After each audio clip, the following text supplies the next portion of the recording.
Hello students. Previous videos में आप लोगों ने समझा कि आपको केमिस्ट्री क्यों पढ़नी चाहिए, उसका क्या सिग्निफिकेंस है।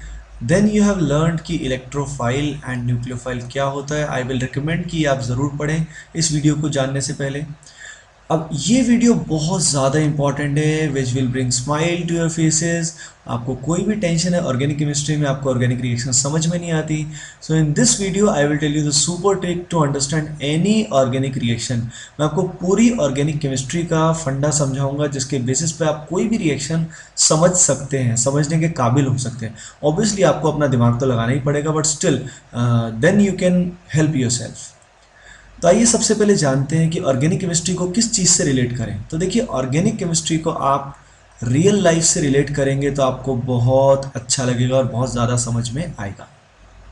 तो देखिए, सबसे पहले हम वर्ल्ड के सिनेरियो की बात करते हैं। तो वर्ल्ड को हम दो कैटेगरीज में, जो भी लोग इस दुनिया में रहते हैं उनको हम दो कैटेगरीज में डिवाइड कर सकते हैं। One who are rich and others who are poor people. देख लीजिए जो रिच पीपल हैं, जो पुअर पीपल हैं, उनमें काफ़ी डिफरेंस होता है, आप सभी को पता है। मॉनेटरी टर्म्स में रिच पीपल जो हैं, they can purchase anything, they can have good food and they have lots of money. तो overall rich people have lots of money, पैसा बहुत ज़्यादा होता है। एंड पुअर पीपल जो होते हैं उनके पास रिसोर्सेज की बहुत कमी होती है, अच्छे खाना नहीं खा पाते हैं, एजुकेशन अच्छी नहीं मिलती है, तो overall they have less money. अब जो भी वर्ल्ड में जो भी फाइट्स होती हैं, जो भी संघर्ष होते हैं, जो भी लड़ाइयाँ होती हैं, mainly most of them are related to money. अगर आप ध्यान दें तो ओवरऑल द रीज़न इज, कहीं पे मनी ज़्यादा होती है और कहीं पे मनी बहुत कम होती है, दोनों ही परेशानी का कारण होती है। तो वर्ल्ड में जो भी फाइट्स हैं, जो भी वॉर्स हैं, जो भी लड़ाइयाँ हैं, they all occur due to money. या तो वो बहुत ज़्यादा पैसे की वजह से होती है या बहुत कम पैसे की वजह से होती है। क्राइम्स भी बहुत सारे कम पैसे की वजह से होती है। अब इसी को हम ऑर्गेनिक केमिस्ट्री में रिलेट करते हैं। तो देखिए, ऑर्गेनिक केमिस्ट्री के अंदर दो तरह की स्पीसी होती है। एक टाइप की स्पीसी जो होती है उसको बोलते हैं हम nucleophile, and the second type of species electrophile. उनके सिंबल है Nu- एंड E+। अभी जो न्यूक्लियोफाइल है इनके एग्जाम्पल्स देखते हैं। तो देख लीजिए, जो ये न्यूक्लियोफाइल है, they are electron rich species. ये रिच है लेकिन पैसे के टर्म्स में नहीं, इलेक्ट्रॉन के टर्म्स में ये रिच है। इसके एग्जाम्पल्स देखिए, OH-, Cn-, Cl-, F-, ये सारे इलेक्ट्रॉन रिच हैं, ये अमीर हैं ऑर्गेनिक केमिस्ट्री के वर्ल्ड में, ऑर्गेनिक केमिस्ट्री की दुनिया में। और ये जो इलेक्ट्रोफाइल्स हैं, ये इलेक्ट्रॉन डेफिशिएंट है, यानी they are poor in organic chemistry world. इसके एग्जाम्पल्स देखते हैं। इस तरह के इसके कुछ एग्जाम्पल्स होते हैं, जैसे H+, CH3+, R, CO+। तो ये इलेक्ट्रॉन रिच स्पीसी थी और ये इलेक्ट्रॉन डेफिशिएंट स्पीसी है। अब जैसे वर्ल्ड के अंदर जो भी लड़ाइयाँ होती हैं जनरली वो rich people and poor people के बीच में होती है, उसी तरीके से ऑर्गेनिक केमिस्ट्री में जो भी लड़ाइयाँ, यानी जो भी रिएक्शंस होती हैं, all of them occur between nucleophiles and electrophile. कोई भी रिएक्शन होगी उसमें न्यूक्लियोफाइल जो इलेक्ट्रॉन रिच स्पीसी हैं, ये अपने इलेक्ट्रॉन पेयर इसको डोनेट करेंगी, यानी ये इस पे अटैक करेंगी, है ना। Rich people will attack the poor people. This happens in the world and this happen in the organic chemistry world. तो ओवरऑल कोई भी रिएक्शन हम इसी बेसिस पे कर सकते हैं। आइए देखते हैं कैसे। अब देखिए, एक रिएक्शन को मैं पूरे मैकेनिज्म के साथ सॉल्व करके दिखाऊंगा और आपको पक्का इस कंसेप्ट से वो समझ में आ जाएगी। तो देखिए, कोई भी रिएक्शन हमें करनी है ऑर्गेनिक केमिस्ट्री की, तो सबसे पहले हम उसमें पोलैरिटी शो करेंगे एंड वी विल आइडेंटिफाई कि इलेक्ट्रोफाइल कौन है और न्यूक्लियोफाइल कौन है। We will identify E+ and nucleophile. Once we have identified this, ये पहला स्टेप करने के बाद नेक्स्ट स्टेप होगा न्यूक्लियोफाइल का इलेक्ट्रोफाइल को सप्लाई। यानी अगला स्टेप आपको ऑटोमेटिकली पता लग जाएगा कि न्यूक्लियोफाइल इलेक्ट्रोफाइल को सप्लाई करेगा, and this process continues. Let me tell you how. इस एग्जाम्पल में हमारे पास कीटोन है और इसमें ये जो कार्बन और ऑक्सीजन का बॉन्ड है ये सबसे ज़्यादा पोलर है। इसमें C पे डेल्टा प्लस है और O की इलेक्ट्रॉन नेगेटिविटी ज़्यादा होने की वजह से O पे पार्शियल नेगेटिव है और लोन पेयर है। इसकी रिएक्शन हमें H+ के साथ करानी है।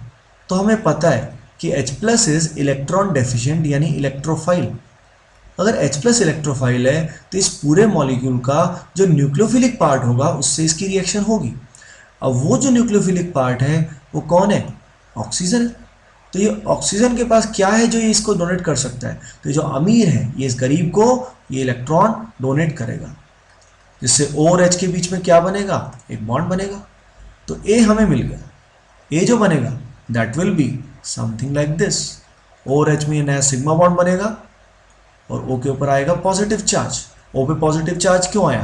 भाई अमीर से कुछ पैसे कम होंगे तो उस पर कुछ ना कुछ दुख तो होगा, यानी यहाँ पे लोन पे जब ये शेयर करेगा तो इसके हिस्से का एक इलेक्ट्रॉन H के साथ शेयर हो जाएगा, जिस कारण यहाँ पॉजिटिव चार्ज आएगा।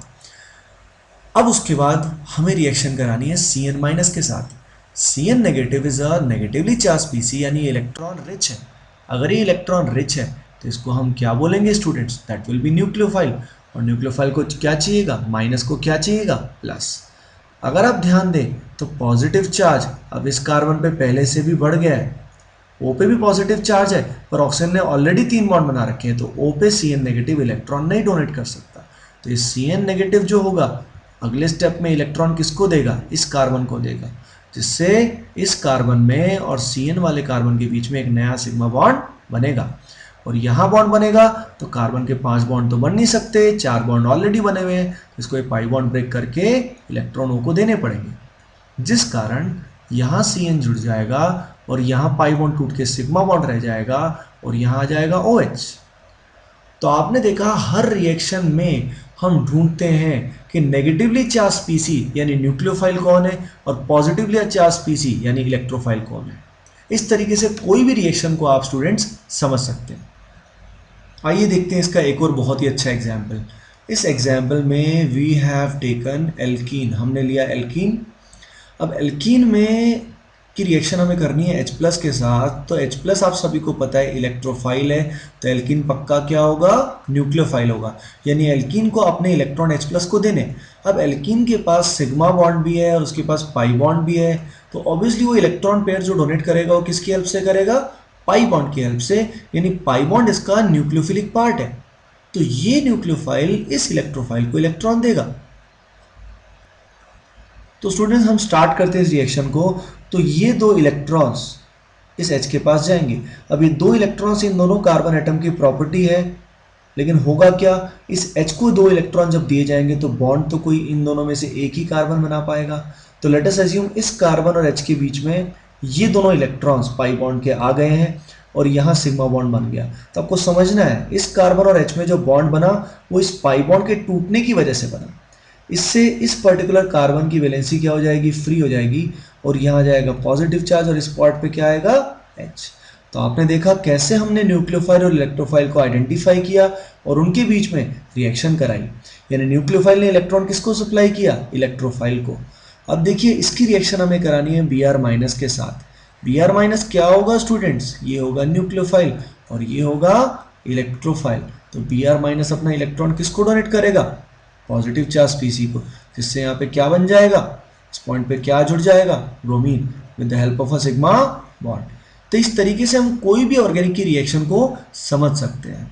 आइए students let us revise what we have understood. मैंने आपको रिलेट कराया कि जैसे दुनिया में अमीर और गरीब होते हैं, उनके बीच में लड़ाई होती है, कहीं पे पैसा ज़्यादा होता है, कहीं पे पैसा बहुत कम होता है।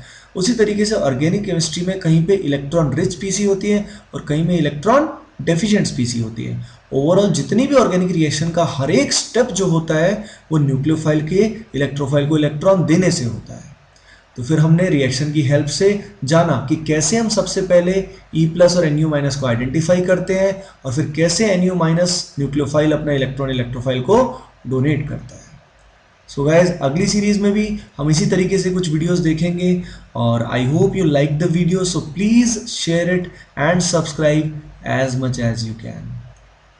I hope you love me again. Thank you.